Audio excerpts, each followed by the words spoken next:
जिसका बड़प्पन होता है, जो बड़ा वाकई ही भक्ति में जिसका ऊंचा कद है, जिसको बड़ा कहा जा सकता है, माना जा सकता है, वो वास्तविकता में क्षमा बढ़ेन को चाहिए। ये बड़े ही हैं जो क्षमा करना जानते हैं, और छोटन को उत्पात, जो छोटी सोच वाले हैं, छोटे दर्जे वाले हैं, वो तो उत्पात ही चाहते हैं, वो तो खलल ही मचाना जानते हैं।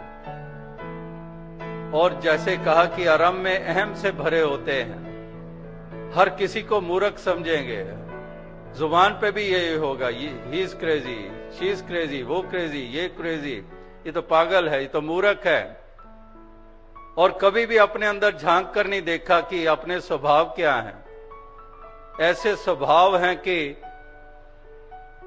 दूसरे को हिलाकर रख दे, कोई अदब नहीं बड़ों के लिए, कोई सत्कार नहीं, और फिर भी दूसरों को ही दोष दिए चले जाना।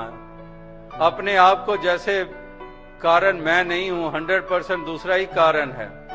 ये ख्याल ही नहीं कि 100 में से कितने % मैं भी दोषी। एक जिसकी जजमेंटल एटीट्यूड होती है, हमेशा वही नजर रखते हैं, और इसलिए ऐसी जजमेंटल एक नजर रखते हैं कि वो कभी भी रस नहीं ले सकते हैं, वो कभी भी आनंद नहीं ले सकते हैं, वो हर किसी को ही आंकते रहते हैं, जैसे परमात्मा ने उन्हीं की ड्यूटी लगाई है, और अपने आप को भूल ही जाते हैं। If you spend more time in criticizing others, there is no time left to improve yourself. सारा समय ही तुम एक को छोड़ोगे दूसरे को पकड़ लोगे, दूसरे को छोड़ोगे तीसरे को पकड़ लोगे, सब मैले ही मैले नजर आते हैं, चश्मा अपना खुद चढ़ाया हुआ ऐसा। तो इस प्रकार से ऐसे जिनको one who is always engrossed in judgment, there is no room left for wisdom. कि जिनके ऐसे एटीट्यूड होते हैं वहां विवेक कभी नहीं नजर आएगा, वो विवेक बुद्धि होती ही नहीं है वहां पे। तो इसलिए बाइबल में भी कहा है कि जज नॉट अदर्स लेस्ट यू बी जज to, do unto others as you want others to do unto you.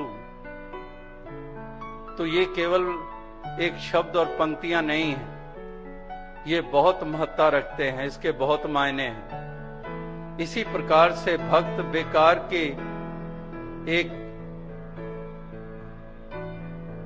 शब्दों में नहीं पड़ा रहता है। ये एक बोल भी बोलता है तो बहुत सोच समझ कर बोलता है। एक बोल भी इसके बड़े कीमती होते हैं।